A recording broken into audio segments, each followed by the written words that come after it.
Good morning, everyone. This is Rama on Riding, coming to you live from a cloudy, gray Sedona, Arizona. Normally, I like to say it's a sunny Sedona, but it isn't today. It was supposed to be raining all weekend, and I'm not convinced it's going to do that. I got my fingers crossed. We do our Sunday bike ride, and that's the high point of my week. Um, Okay, well, as I was just talking, this week we have Tom's 5-day retreat. I don't think any of this group are on. The 5-day retreat's goal is to get all the way through the soul read in one week, which is really quite impressive. Most of the authors that are attending are returning authors, so they know the system.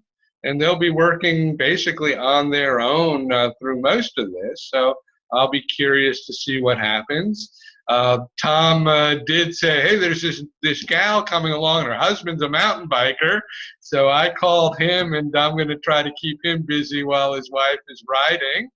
And that should be a fun time for me. Maybe I'll get out a few more times than normal. Next week, we're going to change our topic a little bit. We're really going to maybe cover some of the same concepts, but we're going to talk more about writing our second or third books and some of the challenges, some of the situations that we face. And I hope to have some of our old-time authors on board who can share some of their experiences.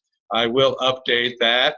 And Heather mentioned that she would like to get a little promo for her book, and she's not the only author that's not doing Denise's program that needs a little bit of help. So I will be incorporating a list of authors outside of Denise's program that are releasing their books.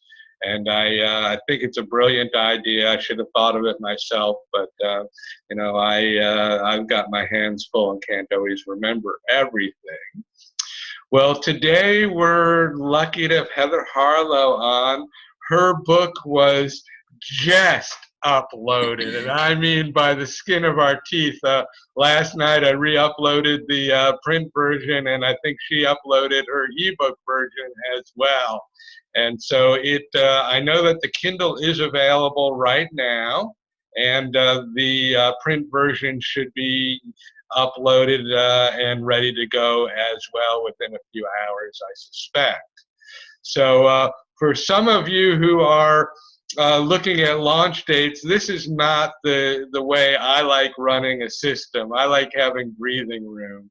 And so some of you, we've adjusted, Denise and I have adjusted your launch dates as a result of that, because, if something goes wrong and you can't meet, the product isn't done, then, Denise can't do the launch. So for those of you questioning some of those decisions, those are kind of just based on my sense of where you are and how quickly you've turned things around in the past.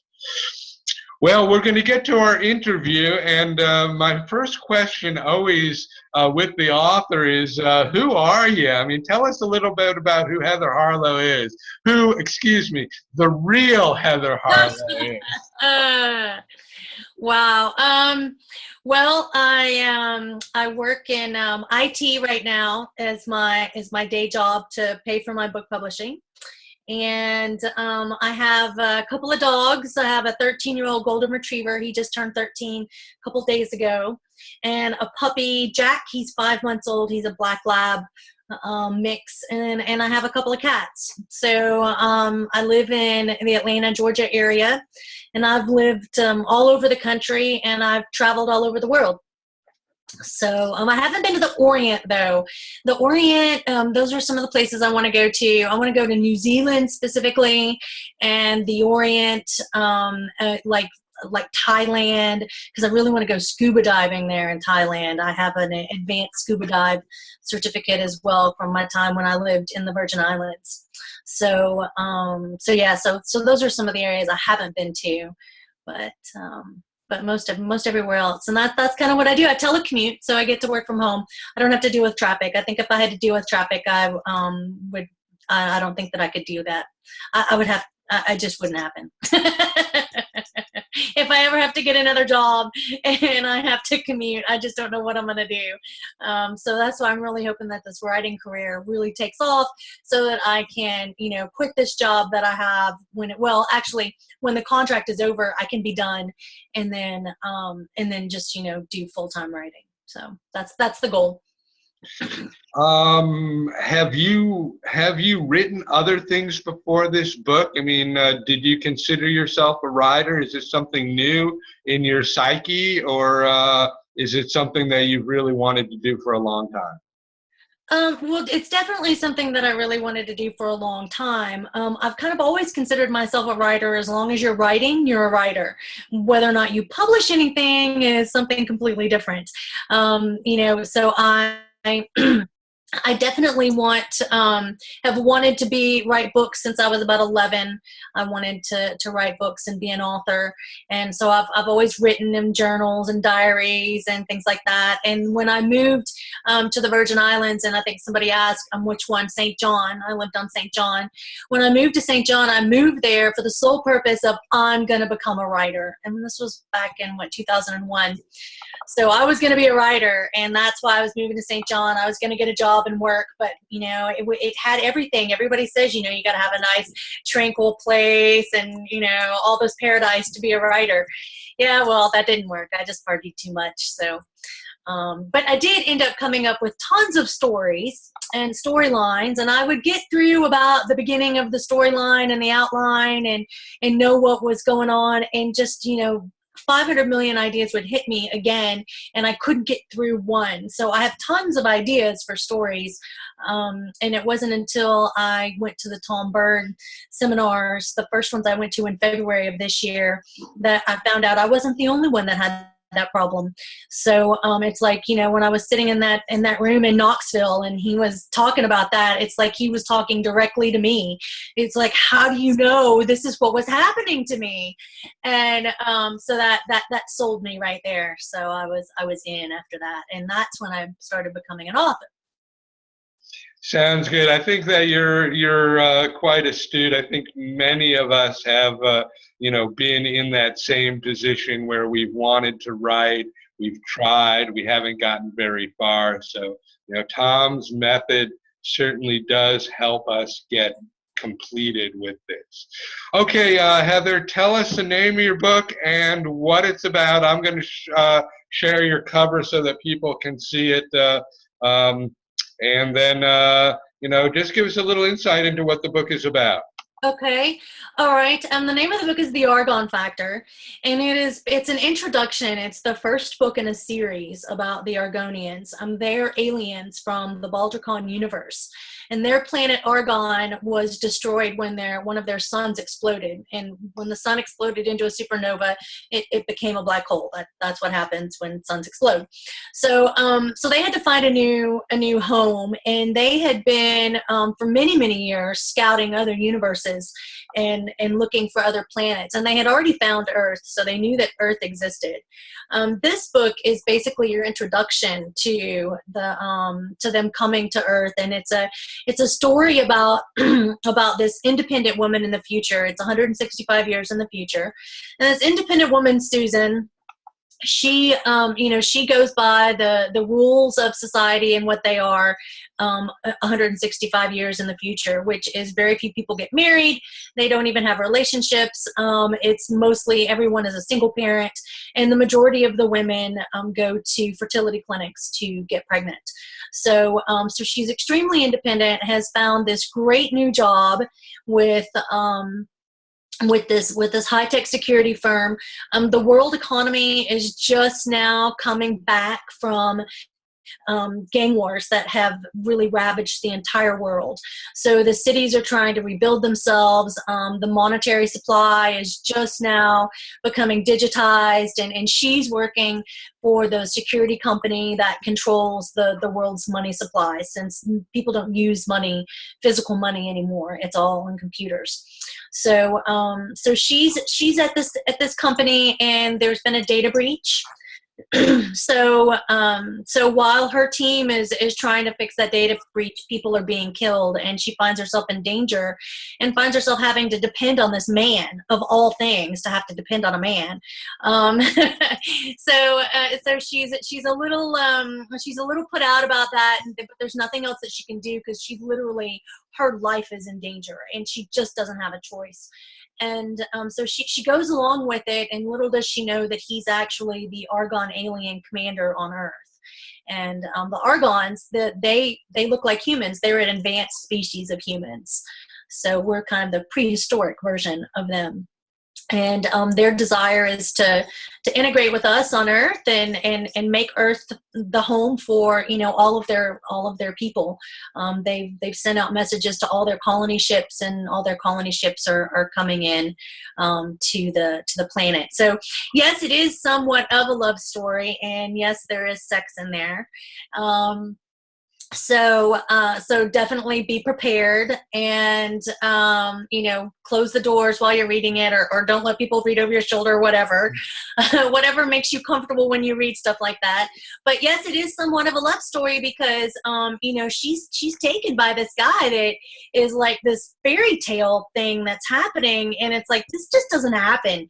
I mean, she's been through many men, and men just don't act like this. They don't say these things unless they're playing that hookup game, you know, and they tell you what you need to know in the moment, and they play. It's like a play acting thing. And he just seems to be taking it a little too far, until she realizes he's serious. So yeah, it's pretty cool. And that's the first book in the series. So it leaves you hanging at the end. Perfect. Now, I had shown your cover a moment ago to the group, and you basically designed your own cover. I mean, you found the image. Maybe you could just describe that a little bit, because I think some authors struggle with that. I mean, we have some authors that actually, you know, draw their image, like Phyllis did. It was her own artwork. We have Anaria, who actually, you know, it was a real obvious no-brainer with her what was going to go on the cover. It's just which one. But you actually, you know, didn't draw your image. You found it online somewhere. Right. So here was my deal. I looked at some of the books that I liked. Here's Twilight. It's just a checker. Here is a Sylvia Day novel, a Crossfire series. This is just a keychain. Here's another one. All she has is a luggage tag. This is another one. It's just cufflinks. 50 Shades of Grey. It's just a mask. And this other 50 Shades of Grey. It's just a tie. So it was very, you know, the books that I liked, that I want to be like these women and write like these women and be as popular as them, their books were very simplistic, with just a picture of something on the front of their book. I mean, 50 Shades of Grey, you would never know how much sex is in this book with just the mask. So so that's why for my book, I wanted to pick something that was just, you know, you focus only on that. And I found this picture at the Dollar Club, and it's just the world, and with the argon factor, it's kind of like you it's like a laser. The argon factor, that one bright point, kind of signifies the one argon factor there. So I thought that was kind of cool, and it just took me, you know, and I was like, that's the picture that I'm going to use, because that's what I did. I went looking for what picture that I want to use for the cover. and all I did, I mean, I tried not to actually design the cover. I just wanted to, I went on PowerPoint and put my picture on there and put a black background, change the orientation, and just tried to decide, do I want my name at the top or the title at the top? You know, I went through all the different things. I printed them out. I have some that I printed out. It's just a piece of paper so that it would print out on at the actual size that I wanted. So I was able to tape it to a book and have something physical to visualize if you're into doing visualization exercises and those types of things, just so I could decide which one I wanted and what was best. And then I just sent my suggestions to the cover team and sent them the actual photographs so that they could actually make it, because they're the ones that can make it to the proper size and all those things that I don't know anything about. I was just trying to decide what I wanted. Thank you for sharing that. I truly believe that many authors struggle with the cover, and our cover team can do a good job, although as Craig and I were discussing yesterday with his cover, their first attempt didn't really hit the nail on the head. And I try not to bias an author, but I must have really, been reading Craig's mind because, I sense that, what they did just didn't hit the nail on the head. You seem to have a pretty astute insight into what you were really wanting. Now, another question I have, and some authors may face this situation as well. I mean, it's obvious that you had to adjust your website name because someone else had already registered the name. So how did you come up with the real Heather Harlow? I mean, it's brilliant. I have to give credit where credit is due.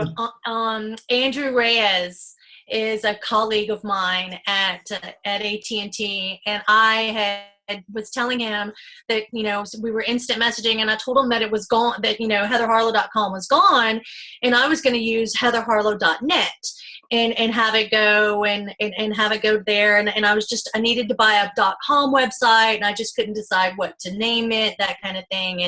And he suggested, how about the real heatherharlow.com? And I said, okay, that sounds good. So I did that one. And at first I tried to direct people heatherharlow.net, but I really wanted that .com address. And so I started using the real Heather Harlow, and it just kind of has caught on since then. So.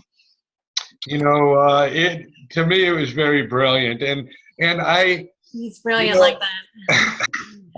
As I've worked with you, I've seen some very brilliant things out of you. I think some of it is maybe because of the industry that you're in, that you might have a sense of, the internet and computers maybe a little finer than many of the rest of us. And of course, you know where I'm going. Your blogs have been the most entertaining blogs of anyone in our group. And, so explain the strategy. Well, the strategy was I wanted to make people laugh.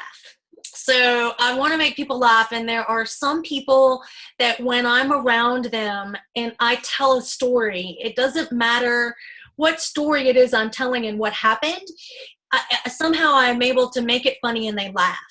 So that's not with everybody that I communicate with, but with, some of my friends, they just laugh. They just think that it's funny. So I wanted to try and take that and put that on paper so that people that are reading it, can get a laugh out of whatever it is that I have to write about, because I am one of those people that looks for the silver lining in everything. So it doesn't matter what it is. I'm looking for the silver lining. And so I named my blog series, Are You Kidding Me? Because that's kind of looking for the silver lining there. So it's called Are You Kidding Me? And every blog that you read should leave you smiling and shaking your head saying, are you kidding me? And things like, I can't believe she really did that. Because some of the things that I've done in my life, people are like, I can't believe you really did that, and that you were really there, and that really happened to you. So I thought I would start writing about them. Can you share a few of the titles of your blogs off the top of your head, or if you... Sure. Some of the ones that are out there now, Rick Springfield's Ass. There's Toilet Paper. There is the Spanish Hangover Fireworks. One of the newest ones is the top 10 things I like about my washer and dryer, which, I mean, Rama says you should publish some top 10 things. So I did that, and I have little comments there about the different things.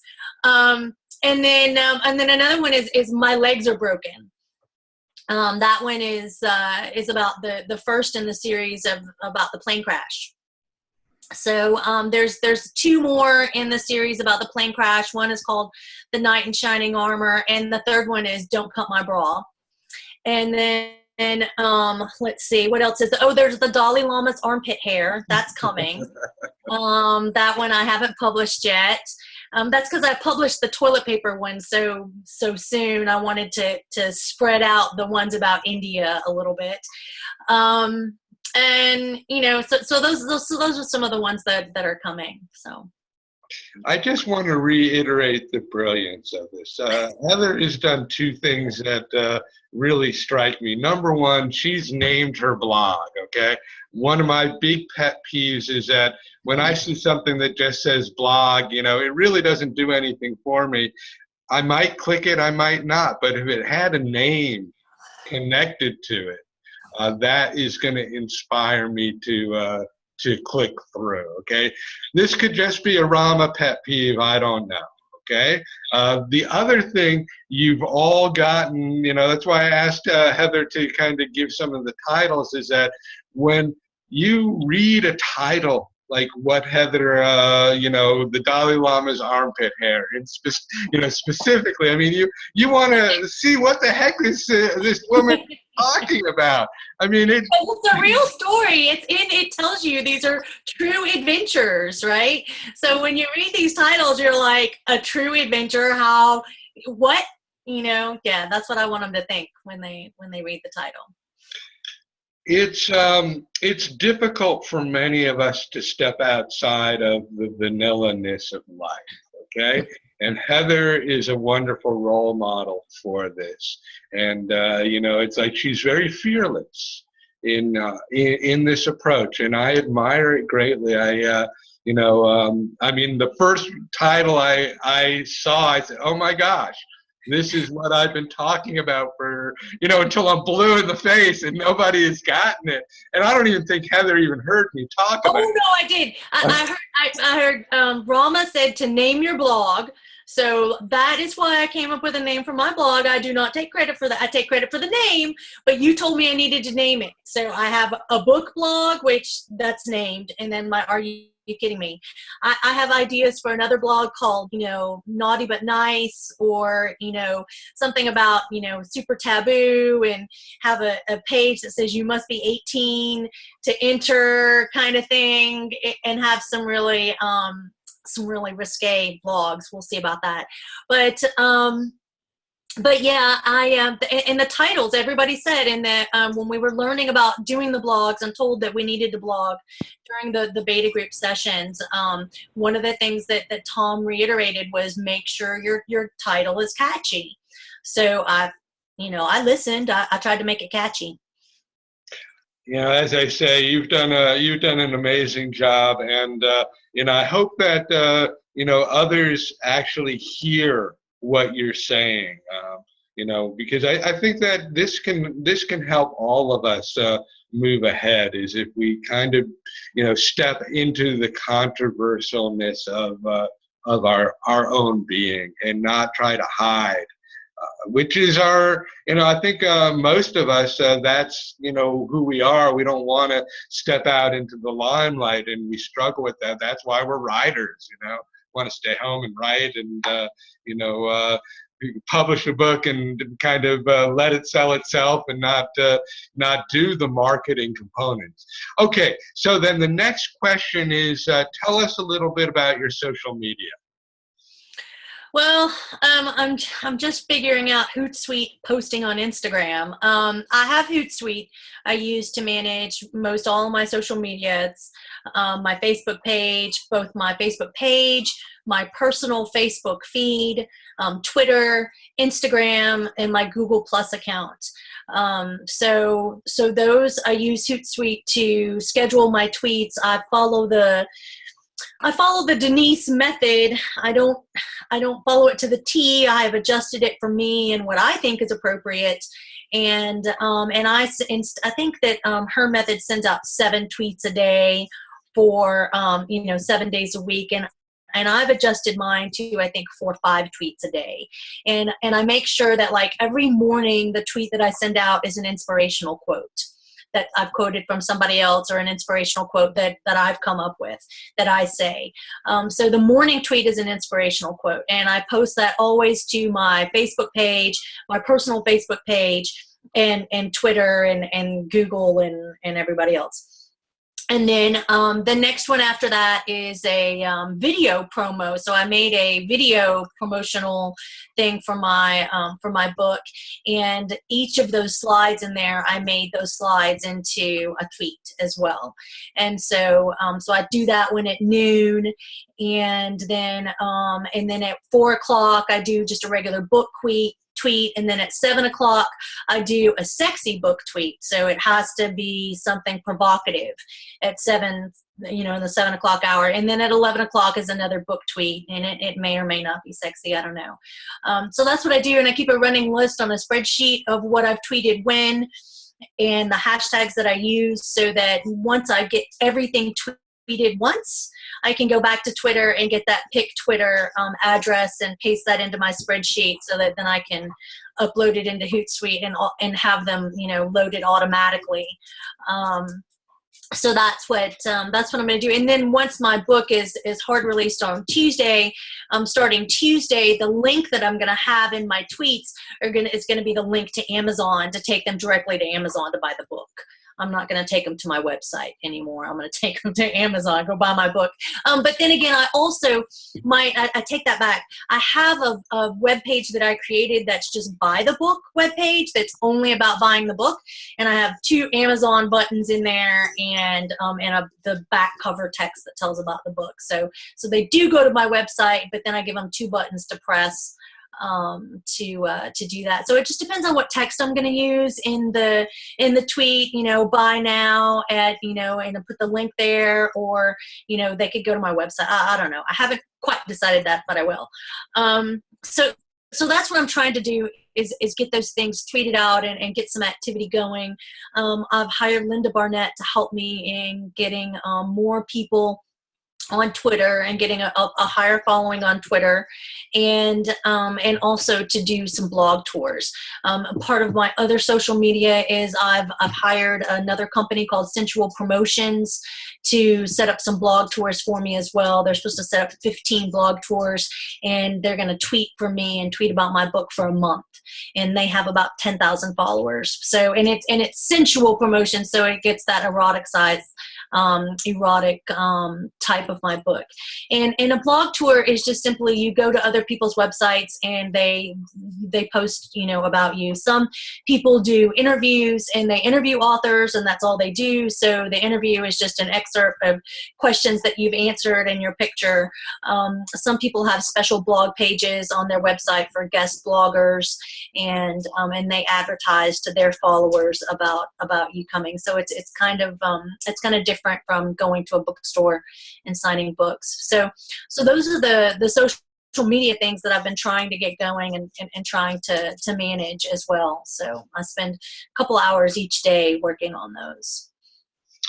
So do you load your Hootsuite like one day of the week for the whole week, or do you load it every morning or something like that? Well, right now I try to do 1 to 2 days at a time, because I don't have the pick Twitter addresses for my pictures yet, for my tweets that I created. And so once I get everything uploaded once, then I'll have the pick Twitter addresses for all of them, and then I can do a bulk upload and schedule them 1 week at a time. So that's the plan. And you are aware of being able to cut down an Amazon book address by using Bitly, or there's a Google program as well to minimize. Hootsuite does it as well. It makes an alley address. It shrinks it to really small for Hootsuite. So for those of you who don't know, what we're talking about is that on Twitter you're only allowed a certain number of characters per tweet. And some of the web addresses can get very long, and you may not even be able to tweet a web address unless you cut it down. And Bitly, Hootsuite, I think Google does it as well. They essentially assign a smaller, condensed web address that takes you to the web address that you had wanted. Yeah, Hootsuite does it very nicely. It makes a very nice short one that it shrinks it to. So I just use that. I put it in there and shrink it, and I've copied and pasted it everywhere. I use the same one. I don't generate a new one every time. So. Mm-hmm. So how's book 2 coming along? When's that going to be out? The plan for book 2 was going to release in June of 2016, but I really want to do earlier. I want to go earlier. So my head is full of book 2. I need to get more of it out on paper. I've got I'm in the middle of the detailed outline right now. And then once, the way that I work is once I get the detailed outline done, then I go in from the detailed outline and I start building it and making it bigger and adding to it. So, the sentence, he takes her to his private island to protect her. That can be 2 or 3 chapters, because he's got to pick her up, and they got to go to the airport, and he's got to give her the news, and then she gets to the plane, and the whole thing. She has a nightmare on the way over. It's the whole. You've got a lot to fill in there. That one sentence is not going to do it. You can really put a lot behind that and build out and take the people through that sentence in like 3 chapters and really make them feel that sentence. So that's kind of how I look at my outline and what I want it to do. So it's really going to show the second book, and right now there's maybe 3, maybe 4 books in the series. I haven't decided yet. The 4th book, I think, is going to be a prequel. So that's what I'm thinking. But it's really, in the second book, you're really going to be introduced to the Grogans, who are another species, alien species from the same Baldurcon universe that are the arch nemesis of the Argon people, and they really look like aliens. They are gross looking. Their noses are like elephant trunks that come down as far as their chin, and they're green and they stink, and they've got this greasy hair on their head, and they're just nasty. And so that in their you're going to really find out about them and their extremes and how they act and how extreme their extremes really are and how dangerous they can be. So they want to take over the planet and eradicate everything and position it as their home planet of Grog. And so there's definitely going to be a fight on Kristoff's hands to try and protect the humans and Earth, because this is the only planet that the Argonians have found to inhabit. So the other colony ships that they had go to other universes. The planets that they found there weren't inhabitable. Something was wrong with them. So. Okay, so this is a loaded question, and there may not be an answer for it. Okay. So why, erotica and science fiction combined? I mean, it seems like not the norm. So, what? Well, I like sex. So, and there's apparently a lot of people that want to read about sex. The 50 Shades of Grey proves the point that people want to read about sex.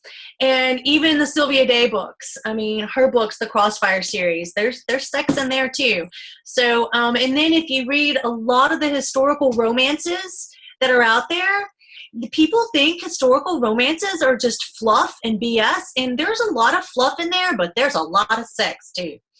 So, and it depends on which author you get as to how explicit the sex is. Some authors are more explicit and some are more flowery than others. And I've read like Stephanie Lawrence. I think I've read every book that she's written, and you can tell her progression through her books and how more explicit she's gotten with sex in her later books. She's not as flowery in them, in her descriptions of what's going on and what's happening. And, so people like to read it. People want to read it, and I like it, so why not write about it? And it makes the romance more interesting in the story, too. And so, and with 50 Shades of Grey, wait till you see what the Grogans do. Oh, my God. You think 50 Shades of Grey is bad? I haven't even come up with all the things that the Grogans are going to do yet. But yeah, it's, they're going to, again, be the extreme. So that's why sex in the books. Sex sells. Sounds good. Now, what has been your favorite part of this process, from like the beginning of Tom Bird's lecture retreat to when you're holding your book in hand? What has been your biggest challenges? What has been your favorite components? And what kind of advice would you give to somebody that's just starting out on this process? Okay, so that's a big question. My favorite part of this process has been really the people in the Tom Bird program, and meeting the people, and having the opportunity to go to the Wednesday meetings that you have. I know you have them on Tuesday night and Wednesday. Tuesday night's too late for me, so I always go on Wednesday.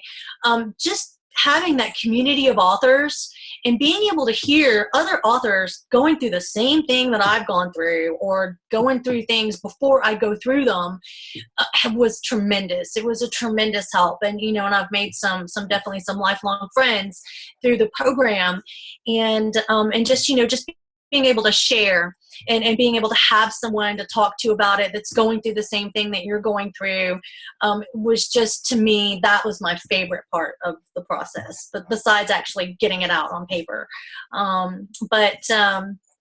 So what else was the story? So the next one was, so I started writing the story in May. Actually, I knew kind of what I wanted to write already, but I did it, and I wrote it during the retreat, in the 3-day retreat. I finished it, and from there, I think in the 3-day retreat, it was 18,000 words, and now it's about 75,000 words. You've gone through the timeline very quickly, and from what I've seen, you have a real job as well. How did you manage that? Well, I don't have any kids, and I don't have a boyfriend or a husband. So, it was pretty easy to just take the nights and the weekends and write, and just sit down and do it. To get through the biggest writing push that I had this huge writing push, and I really liked every time I used the method that I played the music in the background, and I set my cell phone for 15 minutes. After 15 minutes, I would write my time.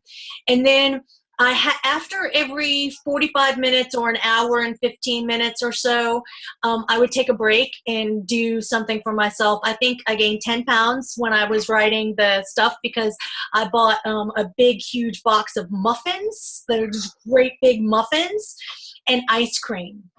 I don't ever eat ice cream because bread is not, or muffins, dairy is not on my diet, and neither is wheat. So for me, they were huge treats, and it motivated me to sit my ass down and write this. And once you did the breathing exercises and you just sat down and did it, that's the thing. I would say, okay, I'm going to do this for 45 minutes. And I would end up there for 2 hours. So, and I would miss dinner, but that's okay because I had muffins and ice cream. So, hey, it was all good.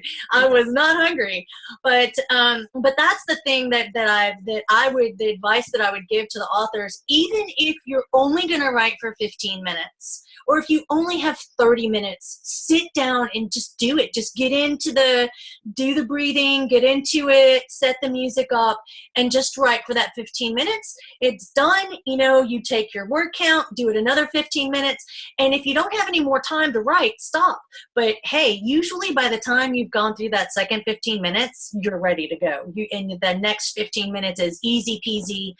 And then from there, it just depends on how intense you've been. And sometimes I was so intense in that 15 minutes and was I type faster than I can talk.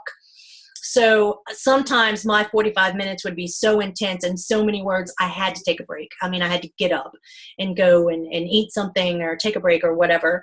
So, but definitely that's what I would suggest to the writers to do. And I haven't been following that lately because I've had so much marketing to do and so many other things to do. So I haven't actually written on my second book in a couple of weeks, but I'm not worried because, again, I'm single, I don't have a boyfriend, I don't have a husband, and I don't have any kids.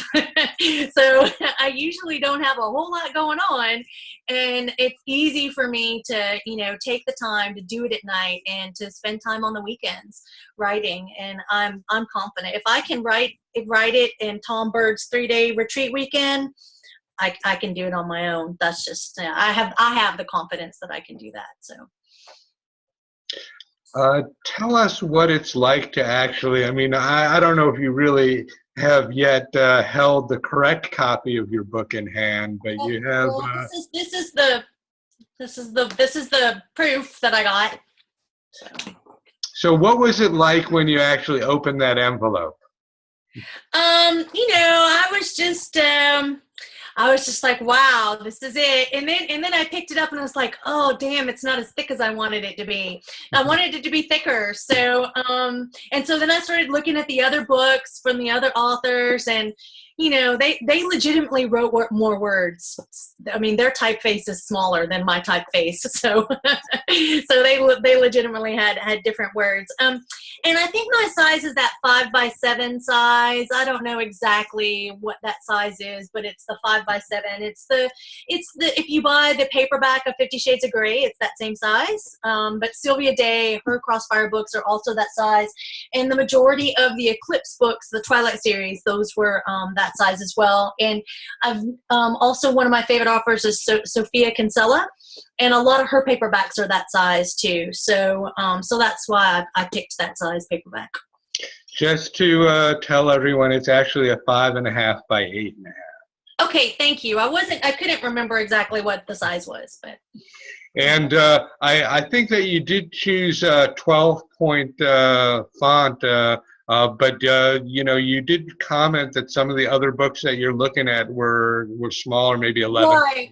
Well, what I did was I took a blank Word document or Pages document, and I typed, this sentence is 8 font, this sentence is 10 font, this sentence is 12 font, and this sentence is 14 font. And I printed it out on my printer, and I went and compared it to the books that I had to see, because the default font for Create Space through the Tom Bird Publishing program is 12. And so I decided, hey, I'm good with the default. Once I compared it to all the other books, 12 was fine. Okay, Heather, I don't have any other questions. I really wanted to just share that I've enjoyed working with you. I've enjoyed having you on the webinars because it's good to have someone that understands computers, because many of our authors are struggling with that. And I know I can always ask you a question and you can describe it. And sometimes people need to hear it twice, so I have really appreciated that, having you on those webinars. And I've noticed that even after, you've gone through it, you still show up and just plug in. And that's really a a great thing. So I wanted to thank you for that.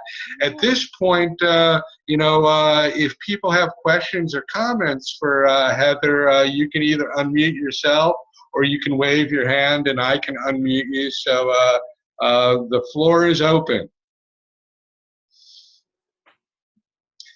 Okay, Jill, let me unmute you here.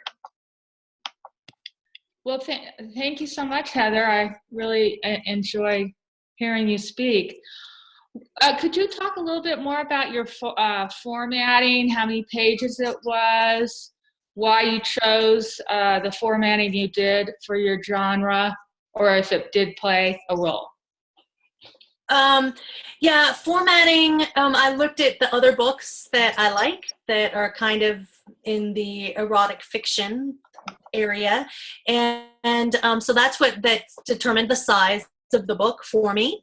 And then the actual formatting on the inside, when you do your book, make sure you request to have the chapter start where you want the chapter to start on the page, because I didn't request that, and as you can see, it started the chapter at the very top of the page, and that I didn't want that. So I had to go back to formatting and have them change it to start at the mid page.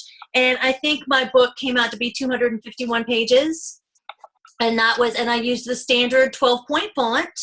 Like I said, I printed it out and compared it with all the other books to see what other books were, and 12 points seemed to be really good font. And I can't read without glasses either, so I was like, well, I'm going to make it 12 so that at least I can read it.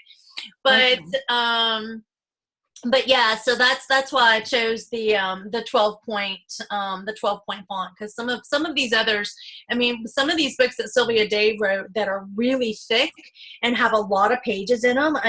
She's like got 300, and she has 100 more pages than I do, and she has like 10-point font. Ooh. Hers is really small, so she wrote a lot of words, and that I can see that that's probably why she chose that 10-point font. It's because she didn't want it to be too thick, like the Stephanie Abrams Twilight, the Breaking Dawn. This is like massive, and it's got about, I think it has about 12-point in there as well, but it's really long. So that's. What font did you use, Heather? Just whatever the generic is, that whatever that font is. It's nice font. Yeah, I have it up here, and I just wanted to show people what a formatted proof looks like. And let me just point out a couple of things real quick. You see the argon factor here. This is your header.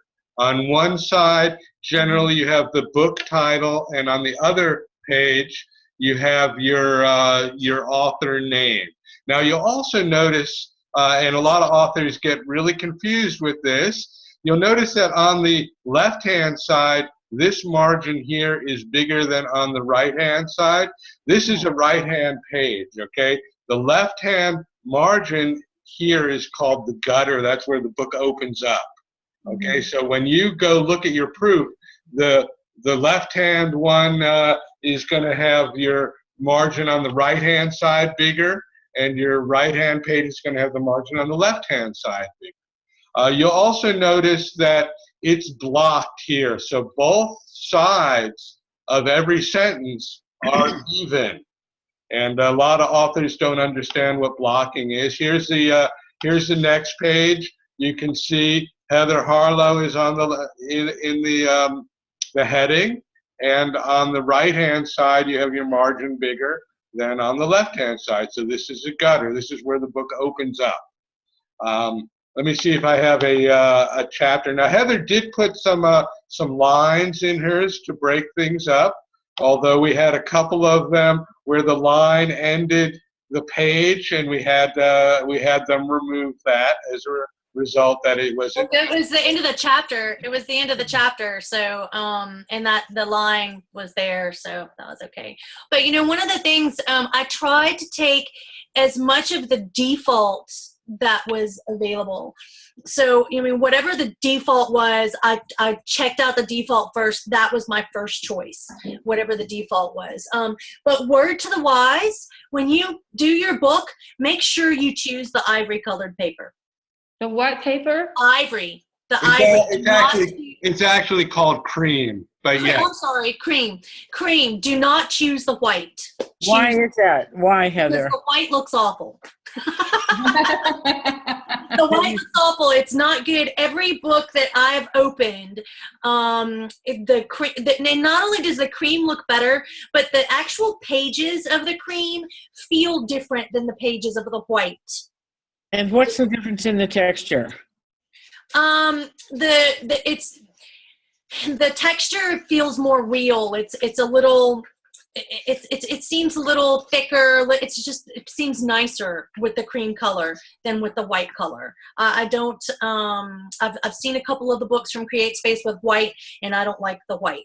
The cream. I chose cream at the last minute because I saw some of those that were white, and I'm so glad that I chose the cream because, like I said, the actual texture of the pages is a little bit different too. So the white seems more glossy and more something like that. I just didn't like it. Because this was an issue for me going back and forth with this, but I have full page photographs on the left side of the graphics, on the left side of the title pages. And looking through a multitude of books, it looked like the white one would hold the photo better. It would print better. It might, because it's a glossier page. Do you have Tara's book? No. Or Tanis's book? Tanis's book? No. Or Talking to Myself, whatever. That's where I saw the white pages, was in Tanis's book.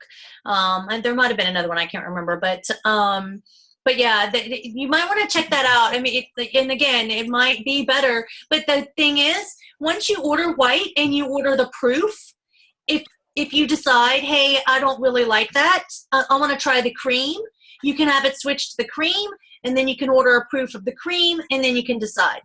As long as you're not on a timeline.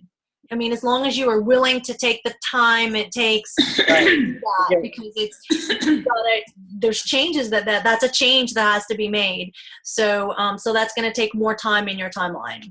How much space did you put between each of your lines? I didn't. That's the standard formatting. Okay. Looks like space and a half. And I was also going to ask about that, Rama. I noticed on hers, for the editing, for the copy editing, I know Rosina wanted a space between each paragraph, which I understood. But for the printing, do you put a space between each paragraph? Because I noticed in her book you didn't. And some authors, this is an interesting question. Some authors indent and some don't. Okay. Now the ones that don't indent, they make the extra space between paragraphs. Okay. That's what they do as a result of that. With books that are really short, that might be a way that you can spread, and gain an extra page or two as a result. Some authors I've noticed don't indent the first paragraph of a chapter. Okay, I mean, authors, have various different things that they like doing. That's why one of the things I do recommend, and Heather did it probably on her own, was she looked at books to find out what she liked. I mean, there's no better way of figuring out what you want or like other than looking at something. Okay. Yeah. I highly recommend that. Go and look at other people's books and see. Because Rosina suggesting that there be a space in between paragraphs, I don't have a book on my bookshelf that has that. Really?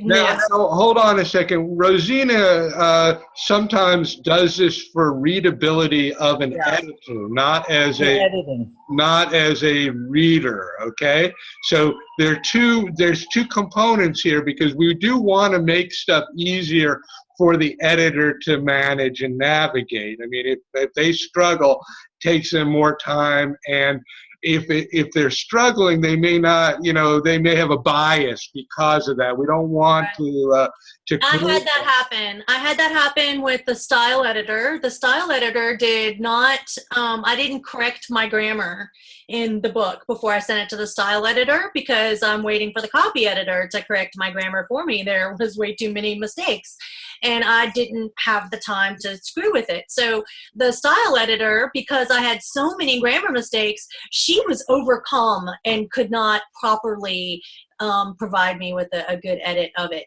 However, I do, concur with what Rama says. When I wrote my book, the actual writing that I write, I use block paragraphs and I put a space in between the paragraphs. And that's just how I write. So, so maybe that's what Rosina was talking about is like your manuscript.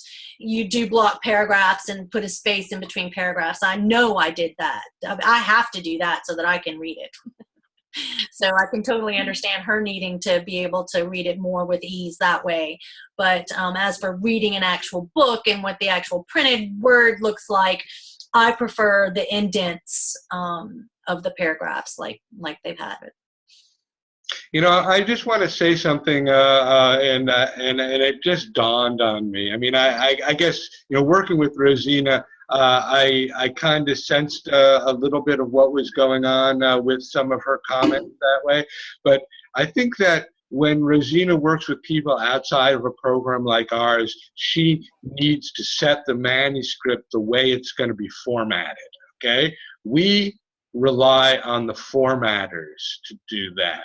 Okay, and we go through a series of proofing cycles. So if they do it wrong, they can adjust that. And I don't know if that's industry standard.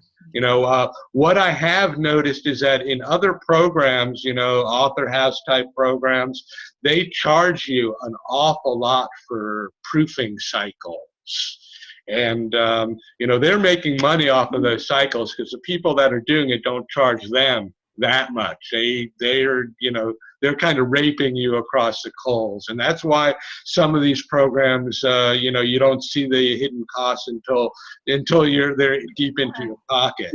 So they do it by the word. If you look at CreateSpace and look at doing your self-publishing through CreateSpace, they charge you by the word. And I mean, just having the 2 editing sessions on CreateSpace was way more than the Tom Bird publishing program. I mean, it was a lot more. And, I was just like, no, I'm obviously, no, I don't think that's the best way to go. Because I did in May, I evaluated before I bought in and signed up for the Sojourn Publishing. I researched and did my research on the self-publishing programs that are out there, and this one is definitely the best buy. And not only that, but to me, the other thing that was beneficial was the community, and that people really cared. I mean, you've got the Rama's thing that he has every week where you can talk to people, you can get other authors' advice. And also you can talk to Tom if you need to about whatever phase that you're in, and you don't get that from any other publishing program because they don't care. They just want your money. Thanks for that plug, and I just want to add that we benefit a lot, number one, from Tom's knowledge base and his negotiation prowess. I mean, Tom is the hard guy. I'm the soft guy, and we play. We joke about that a lot. Okay, but I recognize that a lot of the stuff that we've done and gotten in place is because he's a tough ass negotiator. And now. Don't get me wrong, I've had to, get him to belly up a little bit more with our copy editors as a recommendation from Anari and Dominique about using Rosina, who's been just phenomenal for us. And even the other copy editor that I have in place now, I mean, this has made our program significantly better because in addition to a copy edit, they do cross a little bit over into development and content editing. They provide another set of eyes, and in some cases I've noticed that their insights have been better, more helpful to the author than the style edit evaluation. Okay, Yes. and Yes. you Definitely. know, but it's good to have two different eyes too, because they see things differently, and you might get one little thing from a style evaluation that that you might not get in the you know, in the copy edit evaluation, so to speak. So it is good. A couple other points I want to mention while I have this up. You'll see that Heather has had her chapter start about halfway down the page. That was a last, I think one of the last changes we had done to this book. You know, certainly if you're pushing a short book, you want to incorporate something like that. Some authors, of my book, I had them start at the very top. You know, everyone, you know, there are different choices here. And the other thing I want to point out here, and I'm not sure why Heather chose this, but she chose not to use a drop cap. You know, for a drop cap would make this S a big capital, and it would have moved this line and this line over to where the capital ended. And that's a stylish thing that many authors do. It's not necessary, but that's, you know, some books, some authors like that. I don't think that there's anything else that I really need to show, you know, here with her proof, but I thought that that was a good example to have up here. Any other questions or comments? Okay, Jill, you're still on. Thank you. Heather, I know you're looking at other writers in your genre. So is it a choice that you're choosing to be real dense in what I see on the page? Is that in your genre and that is a choice? Well, no, I didn't choose it on purpose. That's the format that is standard with CreateSpace with the program. So if you don't want your text that dense, then you need to get with Rama and make those specifications. But yeah, pretty much every book that I have, unless it's really tiny writing. If it's tiny writing, there's more spacing to it. But for those books that have the larger writing, there's not too much space in between it. And honestly, I didn't even look at it. I didn't care. That's too detailed for me. As long as I can look at it and I can read it and it's okay, I'm good. But I never, until you asked the question, I never even thought about it. Okay, I just, yeah. Because you made a comment earlier that you were disappointed and you thought that you would like to have your book longer. Oh, I wanted it wider. I thought it would be more pages, but it's not. And you know, true. If I would have had them make the line spacing even more, then yeah, it would have extended the book and made it longer. But you know, I don't know that some things are not worth it. Okay. You know, and this is a good example of how the spacing is definitely different on this book that Rama's showing. But you know, some things that some people are doing, it's almost as if, you know, you got to draw a line and not be so picky and just get the book out there. I mean, it's all about the words on the paper and reading it. People, I mean, you know, some of the fancy stuff and things that people want to do with their books and stuff, I just am shaking my head because when I read a book, and I'm just going by what I like, when I read a book, I don't care about all that stuff. I just want to read the words on the paper, and the words are what move me. It's not all the fancy dress up around it. Okay, I just have a suggestion from I have a background in screenwriting, and it's just a suggestion. It's just a thought. I have seen it in other books.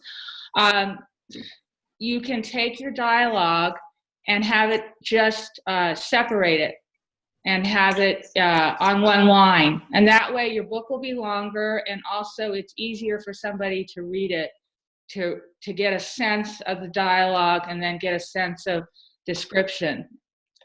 So you can just look at books. I think the Harry Potter books do that. I just off the top of my head. Oh, yeah? A different way. Yeah. Yeah, maybe.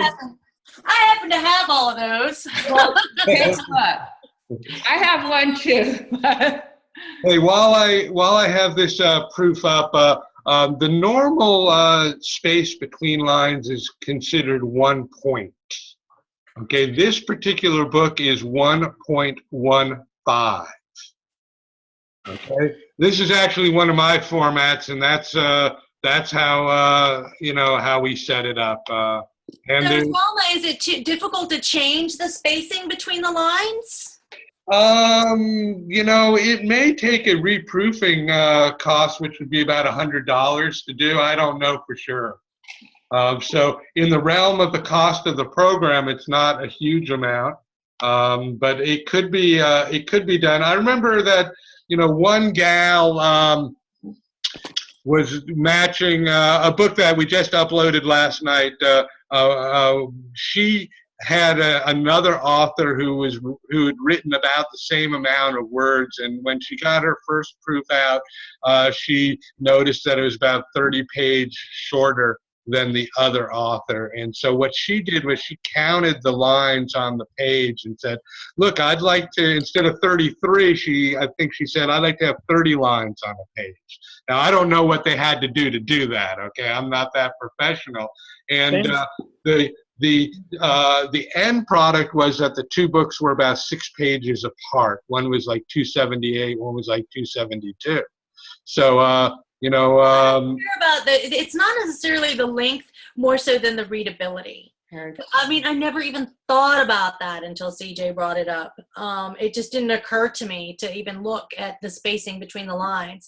But yeah, can you check on that for me though, Rama, and see what I can do to maybe get that changed? What I would do, Heather, is I would count the number of lines on a page, and then maybe we can then ask it this way. See, I'm looking at a way we might be able to get it done without a reformat fee. Okay. And that might be to tell them, well, look, there's 33 lines on a page. I'd really like 30 lines on a page. Okay. Okay. All right, I'll do that. I'll do that, and I'll send you. In the meantime, can I go ahead and keep publish this book and get it released and stuff, and then when they reformat it, we just upload the new version? Absolutely, and I'm glad you mentioned that, because I want to reiterate this point over and over and over again. Okay, just because you have a book that's published, that's on Amazon, it does not mean you can't change an interior proof or a cover proof. Okay, you do need to go through the same steps. You need to click the same buttons, which sometimes our authors, like James Parker, forgot to do. And when we were doing the launch, I get this panic message from Denise, how come James' book is out of stock? Well, he neglected when we re-uploaded, to click the same buttons again to make it go live. Okay, so you do have a responsibility. But on Anaria's friend Christina, we uploaded a whole different cover. She decided that her cover was just not right, and the cover that she and I worked out was significantly better. There's no doubt about it. So these kind of things can be done. It requires that you click things, and when it does go live the second time, it takes 5 or 6 days before the actual Amazon listing changes.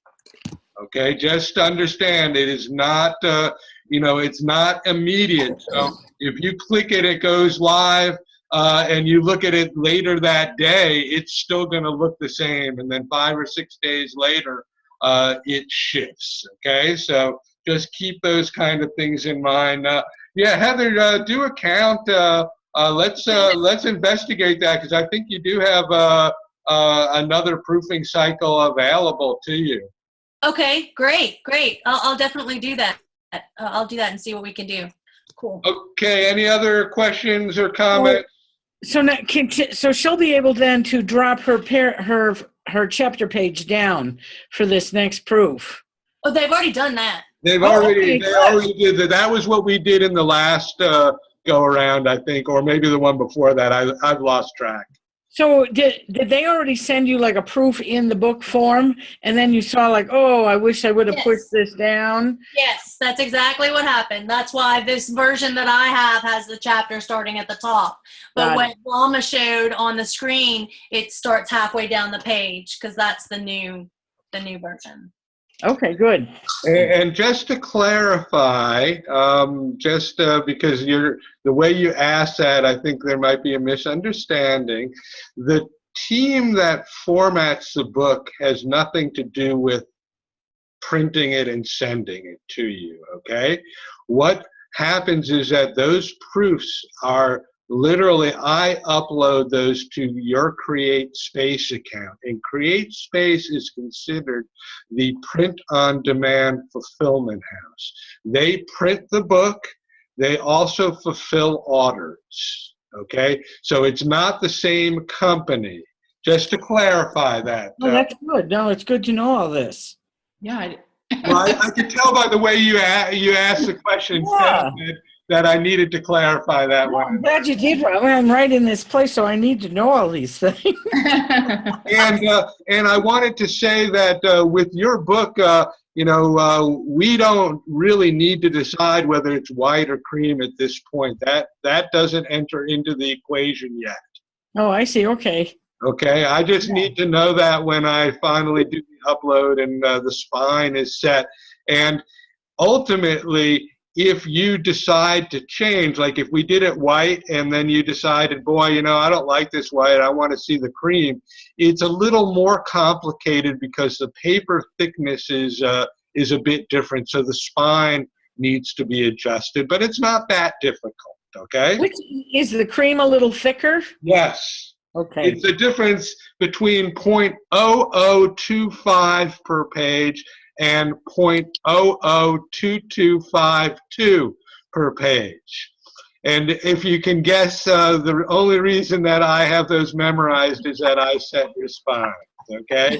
And some spines I'm successful with, others I'm not. Heather's, her spine rolled into the front rolled into the spine, and it was very difficult for me with my skill set to match it. So we sent it back to the format team to do it. And also keep in mind that Create Space has a margin of error. Okay, if I look at my book, I see my title rise just a little bit from when it starts to when it ends. That is within their margin of error. Okay, there's nothing that we can do. It's frustrating to have to live with it, but that's what they tell you when you complain. They say, oh, that's within our margin of error. And it's like, oh, great. So when an author, mentions that kind of error in a production, a lot of times I will send it to the professional, or a lot of times what's really going on is that they're working with someone outside, and I just tell them, look, you guys do it, because I know there's a margin of error, and I know that I can't accommodate for that. So I let them do it, and then hopefully it's better. And if it's not, then I can say, well, there's nothing we can do about it. So Rama, so if you sent my book in for formatting, when do and I'm working on the cover and back cover, when do I need that complete? Well, they both need to be completed before I do the upload. Okay, so what happens is you go through a series of proofs. You go through series changing, getting rid of a line, adjusting the chapters, putting the right page in the back of the book instead of the wrong page. I mean, these are the things that we had to do with Heather. With the ebook, Heather, you realize that I changed a picture on your ebook, right? I found that, I have tools, and if I can do it quicker than having to send it back, okay? And with a lot of our launches, kind of compressed, I look for ways that I can do something quicker to get it out sooner, and all. So, okay, so then you get the proofs back, and then I need to have the covers finished. front and back. Well, Fine. yeah, you see, you go through a series of interior proofs and cover proofs, and eventually you have both an approved interior that you've approved and an approved cover. And actually, on your book, we're going to have two approved interiors, one color and one black and white. Just just because we want to try to do something for our ebook a little differently. And once that is done, those files get uploaded to CreateSpace, and the book is printed. And if something, what I find is that a lot of times you look at your book in book form and you find additional errors, okay? Right. That you missed, all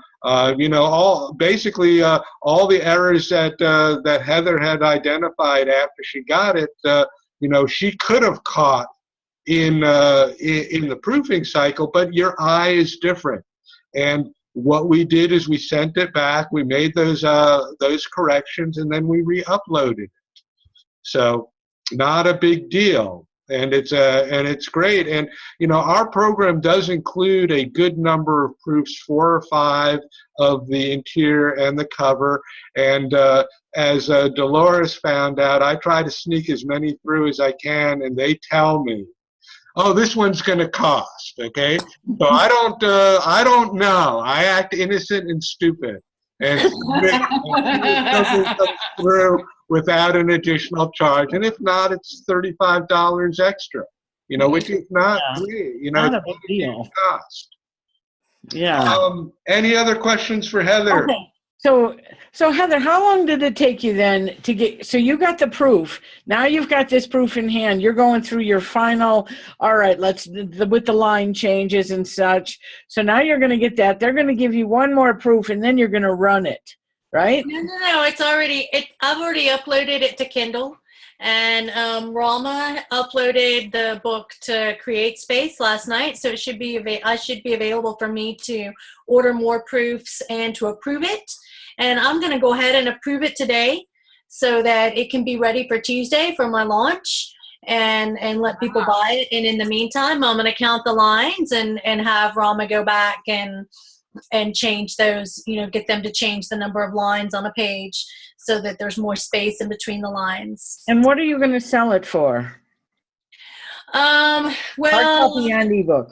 I haven't decided yet. I don't know. I have it listed at $7.99 right now, I think, on for the ebook, but Yeah. I've been thinking about changing that to $6.99. So I haven't decided. I'm still thinking about that. And for the hardcover, I set the price last night, and I don't remember what I said. It was late. I was working late, and I don't remember what it tells you, too, on the CreateSpace, it tells you the minimum that you should set your book, your printed book, because the minimum actually, in order for you to get the amount of money that it took to publish it and whatever. So I think the minimum for my book was $9.85 for CreateSpace, and I might have listed it at $12.99 or $11.99, somewhere around in there. So did you reduce the price? And I thought we had it set at $14.99. We do. We have it set at $14.99 on the back. That's what I wanted it to appear on the back of the book. I really wanted it to appear on Amazon as $14.99 with a slash through it and then have a new price, but I don't know that that's going to happen with the way that I set it, so it really doesn't matter. Let me jump in here real quickly. If you pick a retail price of $14.99 for your book, you have to understand that Amazon sells everything for less, okay? Right. Now, that does not affect the profit per book that you make on an Amazon sale. That profit is set by what you told them the retail price is. Okay, so keep that in mind. They're going to sell Heather's book, if it's, let's say it's $14.95, they're going to sell it for $12.47 or 13.25. You know, they have weird numbers for these books, okay? And so I don't know if they have a formula or whether they just pick numbers out of the hat to tell you. Okay, so I should probably change it back to $14.99 then, and they'll do the mark through and discount it. Yes, they will, and that won't affect your profit level. And you know, this is really important to understand. Now, when you order books yourself, you pay production cost. I can't remember what yours was, but it was $3.80. $3.80 plus some amount of shipping, maybe 50, 60 cents per copy, okay? So when Heather sells these books to her friends in town at the coffee shop, or if she goes to a book signing at a science fiction fair or a romance novelist thing or something like that, she can make more profit than what you would on an Amazon sale. And you can sell it for, like my book sells for $12.95, okay? That's a retail price. A lot of times when I sell it to mountain bikers in the coffee shop, I have found it's easier for me to sneak a $10 bill out of their pocket than to get $12.95 because it's no change or easier change, okay? So I'm into my book for $3. So $7 profit seems reasonable for me. Okay, so this is a strategy that we all learn about as we go along. Okay, anyone else have any book specific questions? Or non-book specific. Or non-book specific. You can unmute yourself if you want. All right. Rama, I have a question about newsletters. Yes. I haven't seen any examples that I really like. Does anybody have some examples of newsletters that they think are particularly effective? Go to Catherine Carrigan and sign up for her newsletter and see what happens. She's been doing this a lot longer than even Tom Bird has been doing, okay? And of course, we haven't had a newsletter for over a year. And I won't get into that.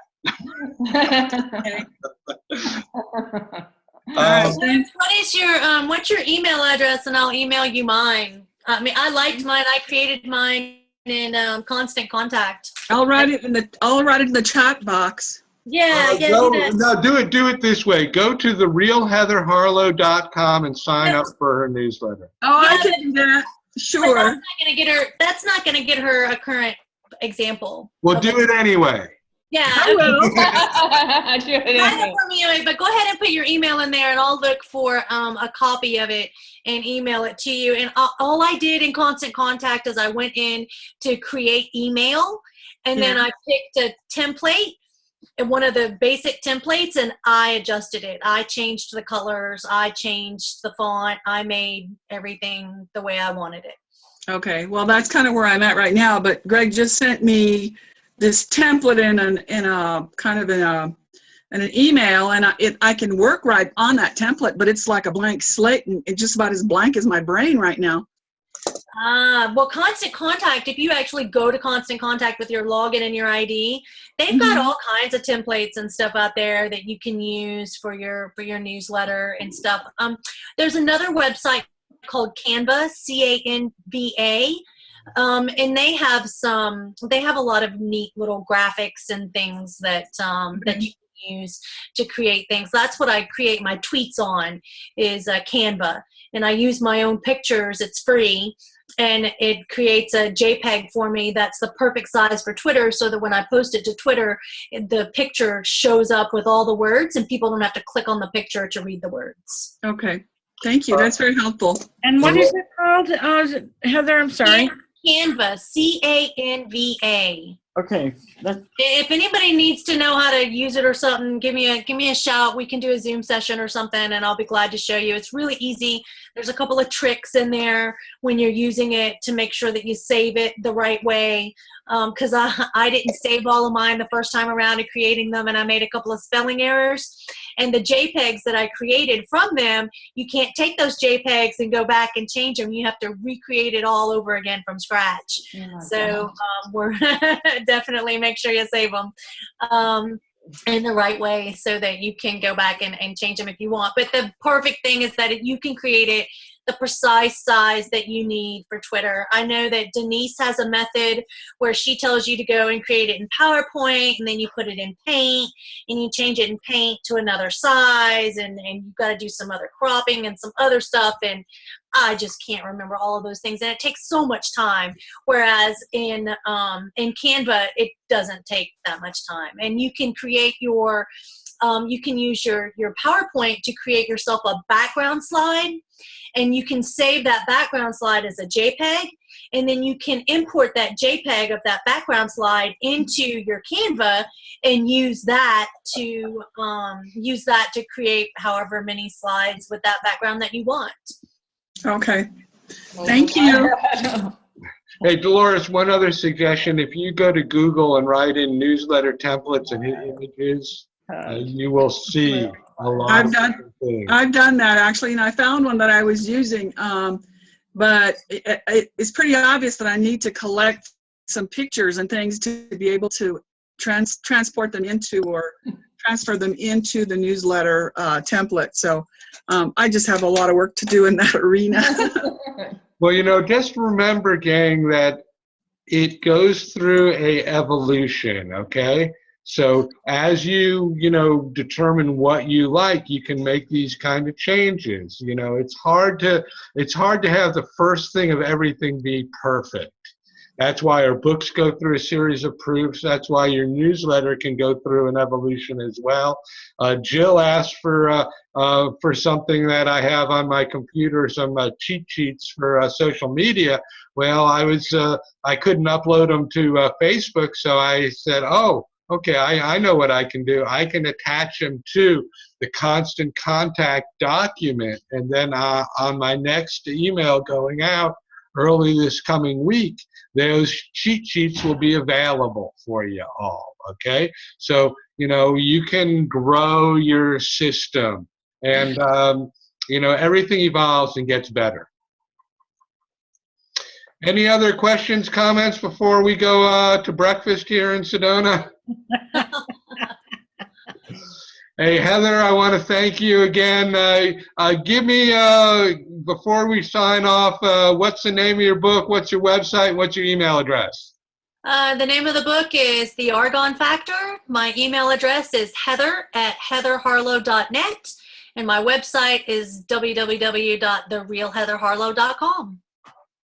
Thank you very much. It's been a delightful webinar. Take care, everyone. Thanks for tuning in. Everybody. Thanks, Heather. That was great. Thank you, everyone. I appreciate your help. Good.